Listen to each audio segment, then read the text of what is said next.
Welcome back to the channel. Today we are going to work on a long overdue swap in this blue 83 Longbed C10. Now we've decided to vlog this one in particular because it is on the lower tier level of swaps that we do here. It is a stock 5.3 with a stock Gen 3 intake. It's getting an ACES EFI. We're not doing a camshaft or any goodies like that. Not really any dressed up goodies. So this will be more of a swap that you guys would more than likely be doing at home. Something more on the budget side. So we started out, we got the motor from LKQ. It's just a stock 5.3. We've got a set of Dirty Dingo motor mounts. We got those installed. We're running a 4L60 trans mount, and then our cross member came with the headers and the exhaust kit from Speed Engineering. Friday we went ahead and got the motor and trans set in it and bolted up. We still got to bolt the cross member up and tighten up all the motor mount bolts, so that'll probably be our first step. But we do have the motor and trans mated together and set in the truck. We've got a hole drilled in the firewall for the ACES to run through. That way we can mount the ECM and everything inside the truck. Try to keep the engine bay as tidy as possible. We did get in there and trim down the stock harness and cut out some stuff that we didn't need. Now he is trying to retain the factory HVAC system in the truck, so we didn't cut everything out. And of course we're going to piggyback off of the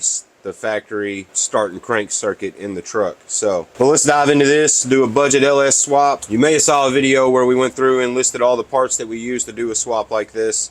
Those were the parts for this truck. The only thing we changed was we went from the BP harness and the stock ECM to an ACES EFI system, mainly for the display and a few other things. We're excited to show you guys in this episode how we use the parts that we showed y'all in that video, how to set one of these up for an LS, put some reliable modern power in a nice old classic. Let's dive into it. All right guys, so we're running an ACES Jackpot 4 LS. This is a drive-by cable with trans control. We've got a 5-inch monitor for it. So we're going to kind of do an unboxing video, but we're not going to go through everything that's in the box. We've separated the Gen 3 versus Gen 4 stuff. If you're not familiar with it, the ACES EFI kits, they come with everything you need to run it on a Gen 3 application, which is a 24X reluctor wheel on the crank and a 1X on the cam gear, or a Gen 4, which is a 58X reluctor wheel on the crank and a 4X reluctor wheel on the cam gear. It's a very universal system. You can opt in for EV1 or EV6 injectors. They do not have a Multec option, so if you're running Multec injectors, you will need an adapter. We've got the main harness laid out right here on the table and all of our sub harnesses. We've got our couple bags of goodies over here. We've got our module and our display, our group of sensors that it comes with, our CAN bus USB cable for tuning on the laptop, a bundle of additional wires. We'll go through those in a minute, but let's start right here on the main harness. All right, so on the main harness we've got our ECM plug, which is a single plug. We've got 2 fuses. One of these will be for the fuel pump and one will be for the ECM itself. We've got our CAN bus cable, which this will be where your display and your USB tuning cable hook up. We've got our main relay for the ECM. We've got our fuel pump relay. Now one thing I do wish that they would do is kind of consolidate the fuses and the relays a little closer together. That way we could build some kind of nice black ABS panel to mount all that to. But we usually just tie them back to the harness. You know where the ECM's at. You know that within a foot of that on your harness you've got your relays and your fuses if you need to get to them. Now right here is our main hookups. Now guys, these are truly just about as simple as it gets. We've got a hot in the ground that goes straight to the battery. The little red wire is a 12-volt keyed source, and then the orange wire goes to our fuel pump hot. So that's essentially really all it takes to make the system run.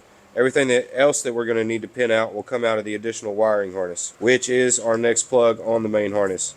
So this connector is going to plug into this connector, and that allows you to wire this into the truck. If you're running electronic throttle control, drive-by-wire, you'll utilize this plug with a couple sub harnesses they give you depending on what you have, what throttle body and pedal you're running. But drive-by cable applications, we usually just tie this back, get it out of the way. Moving on down, we've got this good little wad of connectors here. Now this will typically be hidden behind the intake. So starting here, we've got a transmission plug. Now if you notice, this does not look like a 4L60 plug. It's because we have a sub harness that plugs into this and actually runs down to the transmission with the transmission connectors on it. We'll talk about that in a second as well. Moving on, we have our engine sensor harness. Now this is for like your IAC, IAT, TPS, and map signal. We've got 2 connectors. One's labeled 1, 3, 5, and 7, and one is labeled 2, 4, 6, and 8. And these are for your ignition coils. Now the grounds for the ignition coils are actually on the sub harnesses. Then we've got a connector that runs all 8 of our fuel injectors. So we've got a sub harness that, you know, if you need to pull the intake, you can just unplug it here. You don't have to unplug every injector. We've got our oil sending unit connector here. Goes right behind the intake as well. Now this is for your cam and crank signal. What's cool is they've isolated the crank and the cam signal together in one connector. That way you can change the sub harness, tell the ECM whether you have a 24X or a 58X, and that one connector right there will adapt it over. Alright, so moving on, we've got a few long ones here. We've got two that are just about equal length. They're going to be wideband 1 and wideband 2. We do have a knock sensor connector. Now this connector right here looks just like a factory Gen 3 style connector, and it will plug up to your factory Gen 3 knock sensor harness. If you're running Gen 4 knock sensors, they give you a sub harness that plugs in here, and then it goes down to the side of the block, and they're heat wrapped and everything, and it's for Gen 4 knock sensors. So very universal there. And then here we have our fuel pressure sensor, which will go on the rail, and our engine coolant temp sensor. All right, so now we're going to talk about some sub harnesses. We'll start with the coil packs. They give you two sub harnesses for coil packs. You notice your coils are labeled. This side is our bank 2, which is the even numbers. They do have a ground that goes to the back of the cylinder head, and then they plug up to the main harness of the ACES. Like I said, you've got one of those for each side, 1, 3, 5, and 7, and 2, 4, 6, and 8. They're both identical. They both have their own grounds. Do not forget to hook these grounds up or you're going to have a no start condition. Moving on, we've got our transmission sub harness. So this black connector is going to plug into the main ACES harness at the connector we were looking at before. If you're running a 4L80, you're going to need to plug this into your input speed sensor up towards the bell housing at the front of the transmission. If you're running a 4L60, we'll just zip tie this back out of the way, and we've got our normal 20-pin connector there and our VSS for our speedometer. Alright, so here's one of our engine sensor harnesses, the sub harness for it. It's going to plug into the main ACES harness up here at this main connector and then go down. Your IAC goes to your throttle body. Your TPS is going to go to your throttle body. We've got a map signal. And then we've got an intake air temperature because they give you a sensor to run an intake air temperature in the cold air intake tube. Alright, from there we've got our cam and crank signal sub harness. Now this is for the 24X, so Gen 3. You've got your cam signal, plugs in right there behind the intake, and then they heat wrap this one and it goes down to the crank. Now if you're running a Gen 4 application, this will be the sub harness you change. That has different length wires, different connectors. Your cam sensor will go to the front of the motor in the front cover, and crank sensor plugs a little different. And then we've got our injector harness, which splits to go down both sides of the intake, plugs in behind the intake. We got the EV6 style on this one. Now for the additional wires, you've got a little wad of wires here, and the ACES owner's manual will tell you exactly what to do with each of these, but we'll kind of run through them real quick. So we've got an AC request, so that's to bump the idle up and kick the fans on. This one goes to the brake switch, that's going to be for your TCC, for your torque converter lockup. We've got one that goes to the alternator. We got fan outputs for 1 and 2. Now you can't wire these directly to a fan. They are to trigger a relay. We're going to trigger a relay inside of a BP Automotive standalone Fuseblock to turn the fans on. We've got a VSS wire. We've got a launch control, which you can wire a switch 12-volt source to this and activate a 2-step. We've got a TAC output. We've got a burnout 2-step. The V main they say not to use. We've got another 2-step wire and then a rev limiter wire. The VSS and the TAC are going to be for like decoded digitals or Intellutronics, autometer dashes, stuff like that. We are going to attempt to make these work with Emma's 2006 factory gauges in her truck when we install her ACES. If we can get those to work with the factory GM gauges from 99 to 06, that'll be pretty sweet. We talked about the CAN bus cable already. You cannot have this and the display plugged in at the same time. You do have to unplug one or the other to be able to utilize the other one. But then that just goes straight to your computer and allows you to tune with a laptop. They do send us 2 LSU 4.9 O2 sensors for the widebands. Plenty of wiring harness there. And they also include a weld-in bung in case you don't have one. Then they send us 2 sensors. We've got the intake air temperature, or the IAT. You can mic this rubber grommet here, drill a hole in your cold air intake as close to the throttle body as you can get, install that, and then they send us a 3-bar map.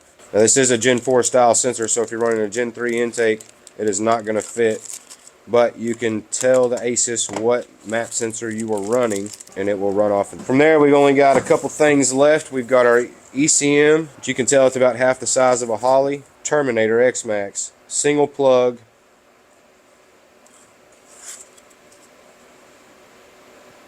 nice aluminum body.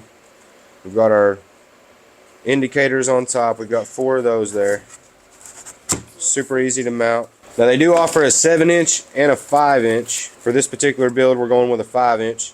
It does have the buttons on the side. The 7-inch is a full touchscreen, no buttons. But it's a nice display, and I have to say, out of the aftermarket powertrain systems that we've used, these displays do seem the best quality and are the most responsive to the touchscreen. Then they're going to send you a GPS antenna to extend your speedometer signal. If you want to run a GPS speedometer and make things simple. Then in this bag they're going to send you a rubber grommet for your firewall, or the hole that you drill in your firewall, a couple stickers, a keychain. We've got a little hardware kit for the ECM. These are rubber isolators. You mount these to the ECM, and then when you mount them, it keeps it from being hard mounted.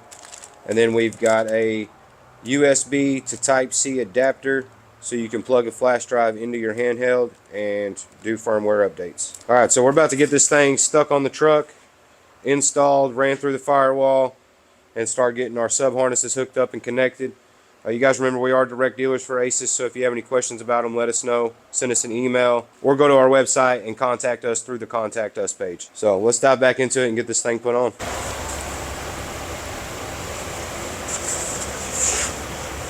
Alright, so Sammy got the trans cooler bolted in this thing, mounted up, ready to go. We found us a set of stock 4L60 lines that we pulled out of something. We're going to come back, we're going to cut them about right here, put 2 compression fittings on, and run soft line up directly to the cooler from there. Alright, so now we got our fuel tank for a 87 R10. Part number on this job is a GM11C. And the difference in this and a regular C10 fuel tank is that baffle down there. And then we ordered a quantum drop-in, part number QFS H880. Pretty simple.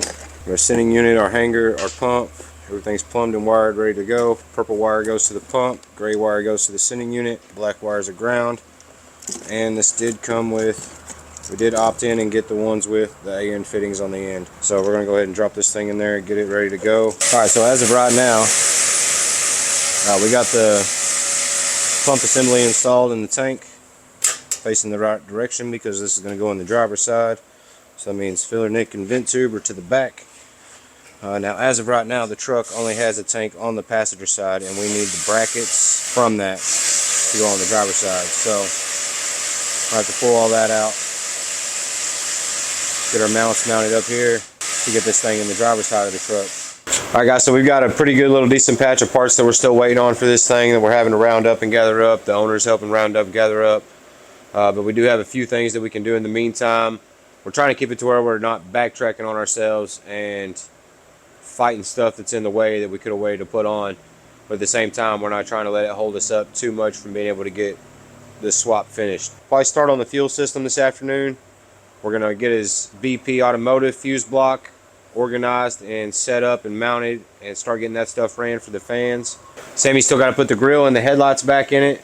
The headlight bezels back in it from installing the trans cooler, and then we need to get our trans lines cut, and we can go ahead and get those ran, but we are waiting on the pressure fittings to come in, so we got to get those down here.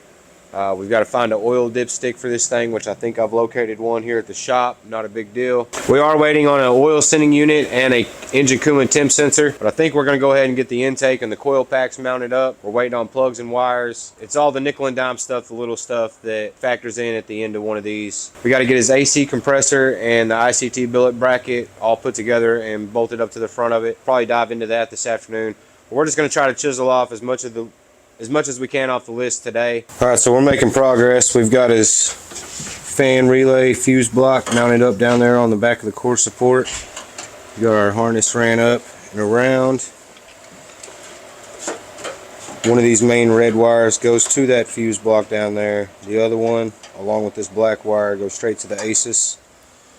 And we've kind of made our own harness to kind of run up and run around, which we'll loom all this up, but until we hear it run, we ain't gonna loom it. But it comes down and around right there, goes through the firewall, which will join and be soldered into our fan controls in there. Sammy's got the coil packs mounted on. About to plug those up now. Then I've got this side already zip tied up. We'll zip tie that side up as well. Then we're going to go ahead and put the intake on this thing, even though we're waiting for an oil sending unit, which you can see is not in its home. We'll just have to reach around and put that thing in when it comes in. Go ahead and get an intake stabbed on this thing. Get his AC compressor and bracket mounted up.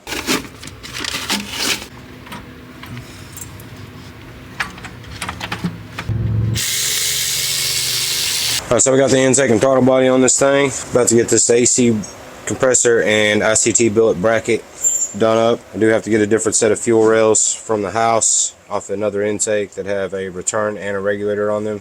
Not a big deal. Got an ICT billet bracket for the compressor. So we're gonna get that thing undone and opened up. It's stuck on here. By the time we get that done, and what was the other thing we had? I wiped it off, didn't I? No, grounds.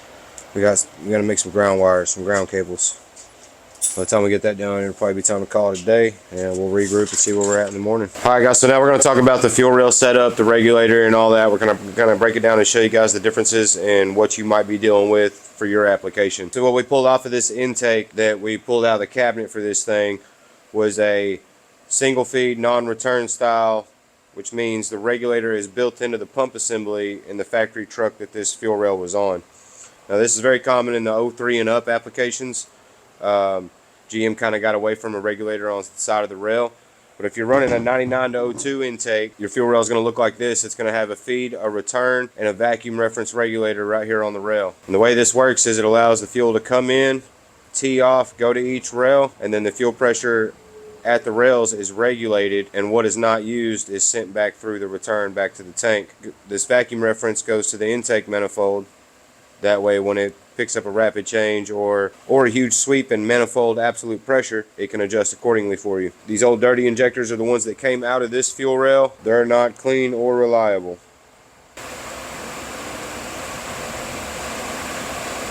Now on the non-return style rail, the injectors did look a little bit better, but there's still a bunch of trash down inside of them,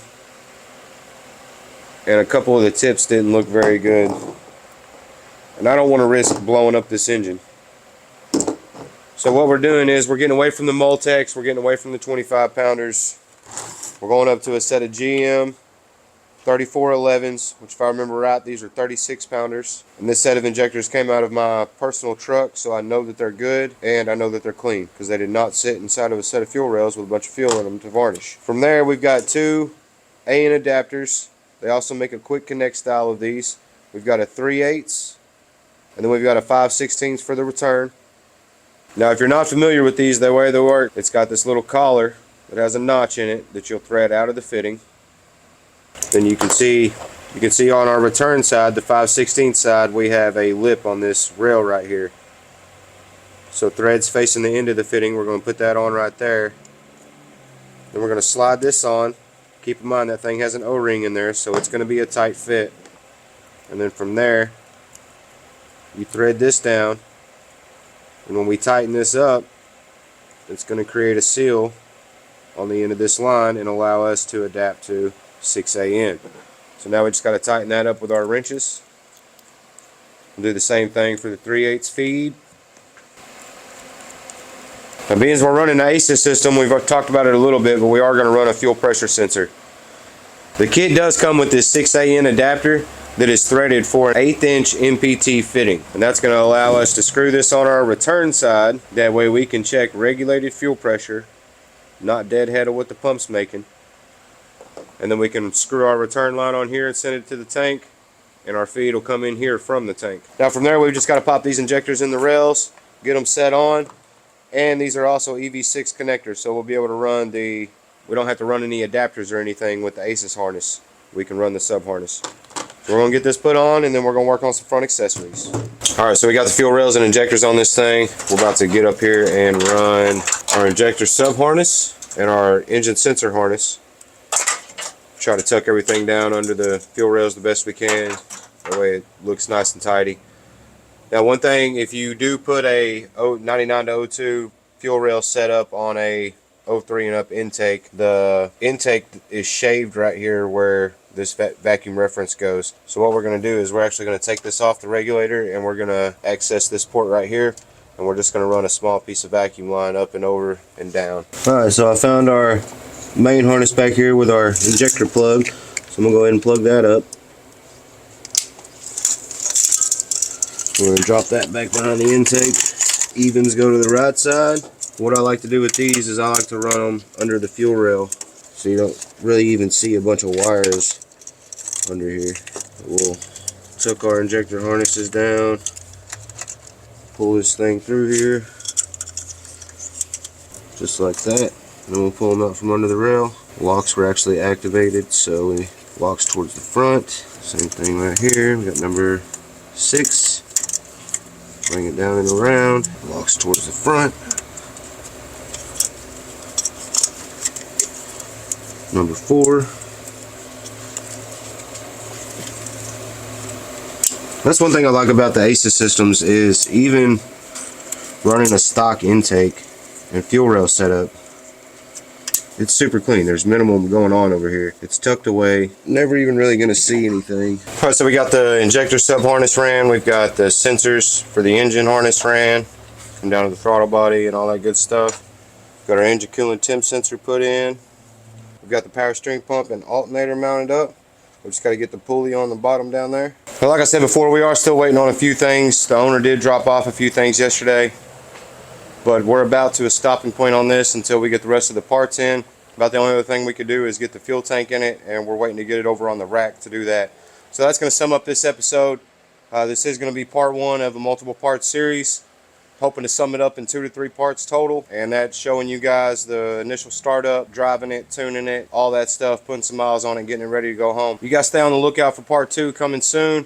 We're going to be getting back on this thing as soon as we get some parts in the shop. We hope y'all enjoyed part 1. Remember, if you're not following us on social media, go grab that button on TikTok and Facebook at 727 Motorsports. And remember to subscribe here on YouTube. Drop us a comment. Let us know how you're liking the content. Make sure to like and share it with your friends. And if you're working on an LS swap on your own, man, give us a shout. Let us know if we can help in any way. This is pretty much all we do here at 727. So until next time, thanks for watching.